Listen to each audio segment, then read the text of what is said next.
chọn lớp, chọn yêu thương, chọn hạnh phúc.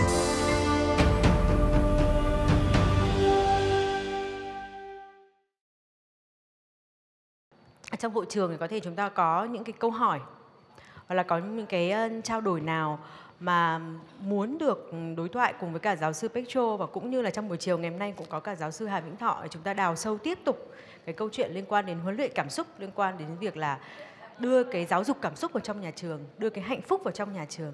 Nhận được của cô Nguyễn Thị Thanh Mai ở Hà Nội, hiện nay thì các trường học, đặc biệt là các nhà quản lý như hiệu trưởng, giáo viên thì đang phải chịu rất là nhiều áp lực, như là áp lực từ sự kỳ vọng của xã hội, của phụ huynh học sinh, rồi của toàn ngành giáo dục. Thế nhưng mà cũng có một số những cái câu hỏi muốn được đưa lên, cũng như là những cái khó khăn mà muốn được chia sẻ. Ví dụ những cái khó khăn như là cơ sở vật chất chưa đầy đủ này, rồi chế độ chính sách, cũng có rất là nhiều những cái mà thay đổi nhiều quá, làm cho giáo viên cũng chưa thực sự là an tâm. Một cái câu hỏi là nó liên quan đến cái áp lực về sĩ số lớp của các cái thành phố lớn như là Hà Nội hay Hồ Chí Minh. Thì một cái lớp mà thậm chí lên có thể đến là vài chục học sinh, thì một giáo viên thực sự là rất khó để mà có thể tải được hết toàn bộ những cái áp lực đó. Thì bây giờ mà làm thế nào để trong một cái bối cảnh rất là chật chội cả về không gian và thời gian thì có thể áp dụng được những cái hoạt động liên quan đến giáo dục cảm xúc? It's a hard question, isn't it? I know that you are in between hard place and between like two rocks, different constituents pulling you in different directions. That you feel like your all four limbs are being torn apart. I was in your shoes once because I was also a principal. I made a choice. When you are principal, you are the most senior member and you are close to being retirement. Is that right? For most of you, this is the high level that you are going to be. Being principal is going to be the highlight of your professional life. I made a choice between doing things right and doing the right thing. When you try to doing the things right, many people will tell you this is that is the right thing to do. That's why you feel like being pulled in all different directions, because people will tell you what's right what's right. So I say, the hell with doing things right. I'm going to do the right thing.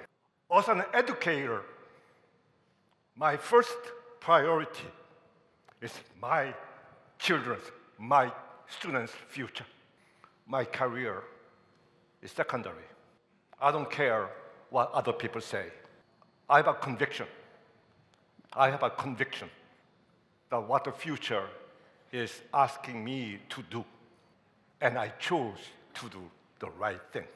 I know that will not make you happy because it is a hard choice. But I also know that once you make that choice, and you will look back for the next 40 years, and you will be proud of your choice. And you know that your children, your kids, are going to respect you for that. Even if you are principal and you are the highest ranking teacher in your school, I know individually you feel that you are not making big enough influence. That's why we are here gathered to have collective intelligence to share and to bring all these energies that you have together. Then you will find the decision that you will make is good enough. To do anything new alone is scary, but you all together is a big, big force. And tomorrow, let's make sure that the energy that you have shown today will go together long distance into the future. First of all, I really want to express gratitude to Professor Peck Cho. His presentation was just really not only enlightening, but also touching. So he was really embodying what he was speaking about. Now, to the concern of the teacher, I really understand it. When I was 24, I became a teacher. I'm 72 now. And when I became a and when I became a young teacher, I had a lot of ideals. And then I stand in front of secondary school students. I'm full of ideals, and I think they will love what I say. And then I spent the first week just making discipline. Be quiet, listen to me. And I was lost. So I learned the hard way what I'm speaking about. It's not just theory. I've experienced it myself.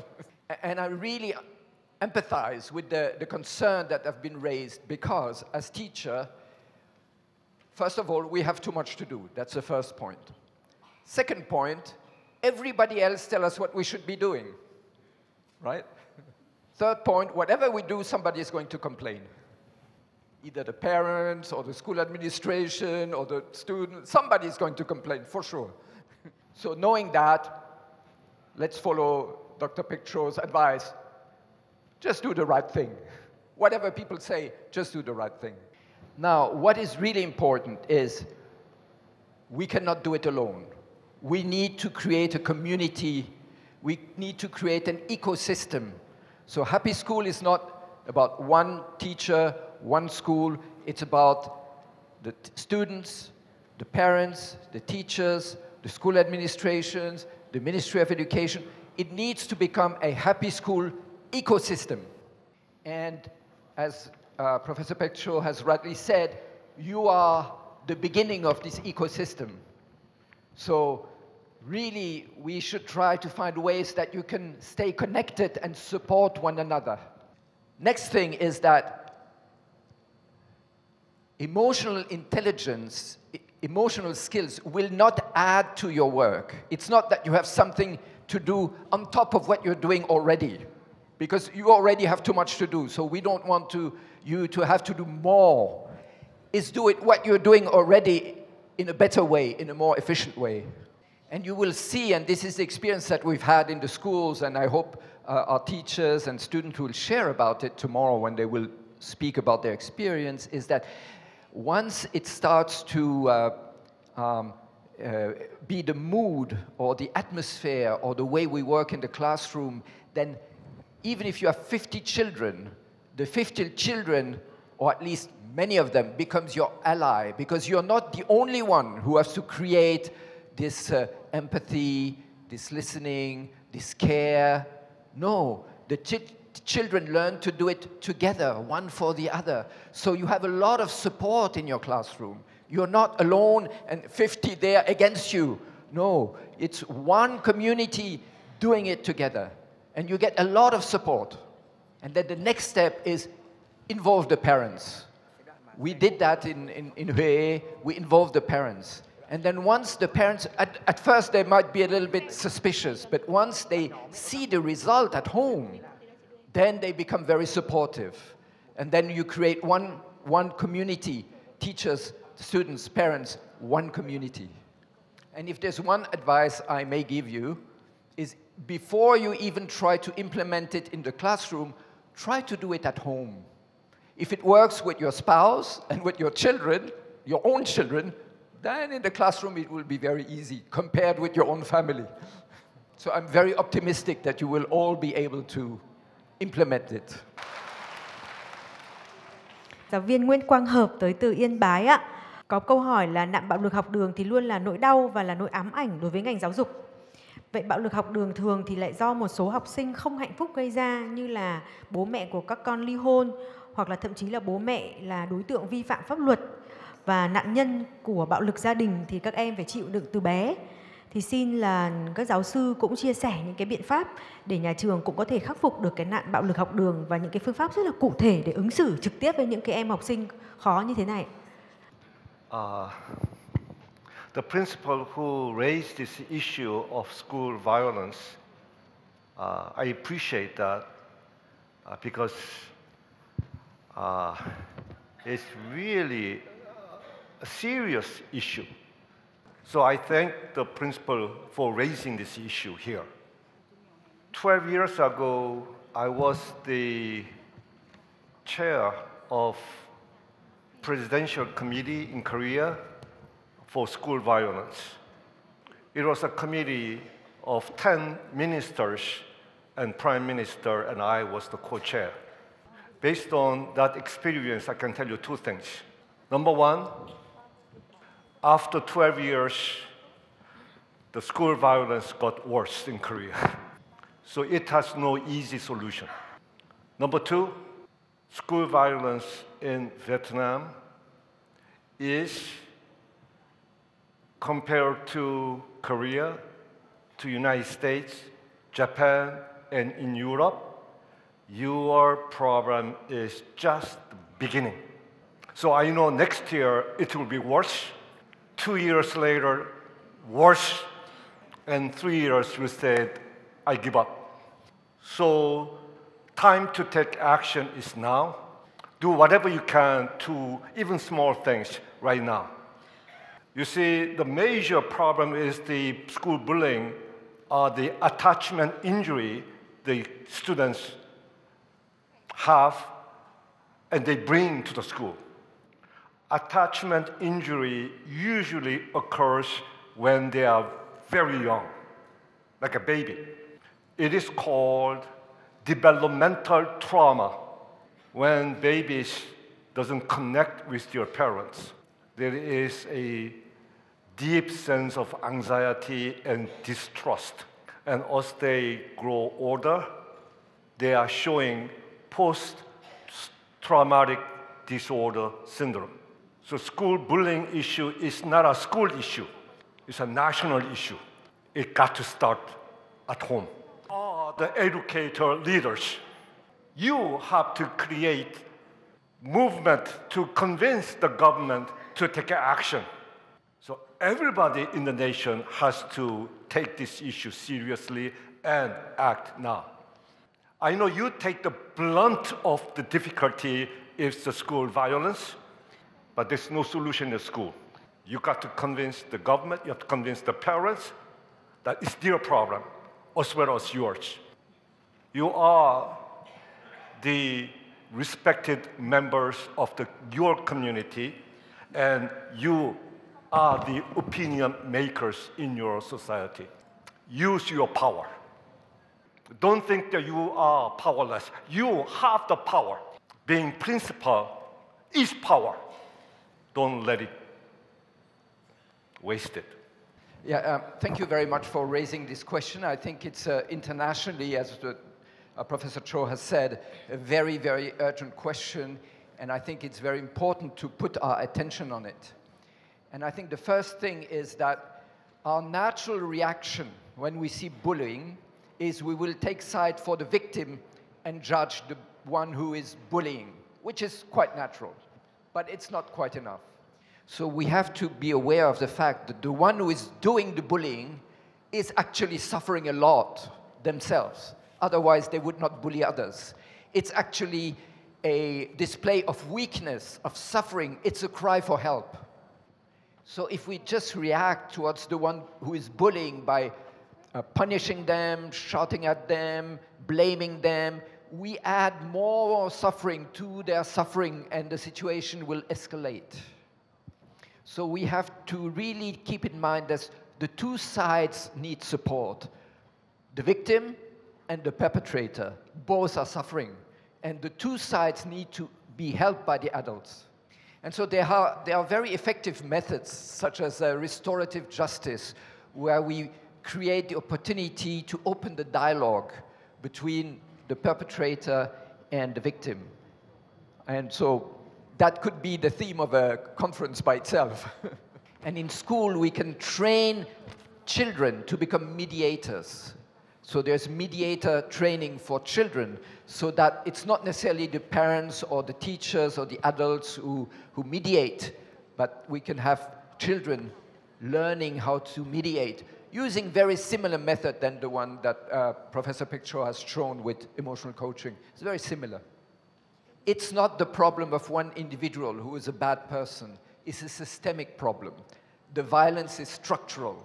It's because we have violence in society at large that those who are weak reflect this violence and inflict it to others. So we have to look very honestly at what is violent in our society and how this structural violence, systemic violence, then reflects in the weakest one, like those who become bullies. And therefore creating an ecosystem of happiness between teachers, parents, students, authorities is the only way to address the problem. One person alone cannot solve it. Cảm ơn thầy ạ. Lúc thầy Thọ nói đến sức mạnh của niềm tin, tự nhiên em thấy sởn cả da gà. Nhưng em nghĩ đúng là bắt đầu là bằng niềm tin và cứ đi từng bước một. Thì có một cái là, nhưng mà niềm tin của chúng ta đã đủ mạnh chưa? Thì em muốn quay trở về với một câu hỏi mà cũng có ở đây khoảng 3 thầy cô hiệu trưởng có gửi trong một cái tờ giấy này cho em. Đấy là khẳng định lại một lần nữa cái tính cấp thiết của cái việc là đưa cái giáo dục cảm xúc này vào trong nhà trường. Tại vì sáng ngày hôm nay thì giáo sư Peck Cho có nói đến một cái chi tiết là thời cơ. Tức là mình là người châu Á thì mình có quen với một cái khái niệm mà làm gì nó phải có cái thời cơ. Thì đây nó là một cái điểm mà nếu làm thì có thể cái khả năng thành công của nó là lớn. Hay là hiểu nó là như thế nào, hay là nếu không làm bây giờ thì nó sẽ bỏ qua một cái thời cơ mà sau này mình nhìn lại mình sẽ thấy rất là tiếc. Based on what I hear, I think maybe you want to solve all problems in education today. Let's not be in a hurry. I think tomorrow you will have a whole day to learn more about concrete examples of social-emotional skills that you need to implement in your schools. But secondly, I think something bigger will happen. That you will get ideas that you can, ideas on your own to apply in your schools. So we are not here to solve all problems in your schools, but to begin to think about solutions. But let me give you one last comment. It's about choice again. Just like Vietnam was agricultural society and became industrial society, I know some of your parents wanted you to become farmers. And you said, no, I want to be educators, right? Because our parents lived in agricultural society, and having a big lands and having a big farm is the best life to enjoy. Again, Vietnamese society is moving from industrial society to post-industrial society. What you think is a sure way to success is no longer going to be valid. Children who object to industrial mode of education are the smart ones. The students who reject the industrial mode of education are the smart students. Don't mold our students in our image. Don't try to change them to be industrial workers. Don't try to make them fit into the realities of the year 2022. Because their reality is not the year 2022. The reality that they have to face is the year 2032, 2042, 2052. It's hard to imagine Vietnam 10 years later, isn't it? But that's still their future, that's their reality. We have to change for them. That's what good educators do. Toàn bộ các phần trình bày và thảo luận sẽ được phát sóng trên kênh YouTube của VTV7. Các thầy cô giáo, các nhà quản lý giáo dục, các khán giả quan tâm có thể theo dõi.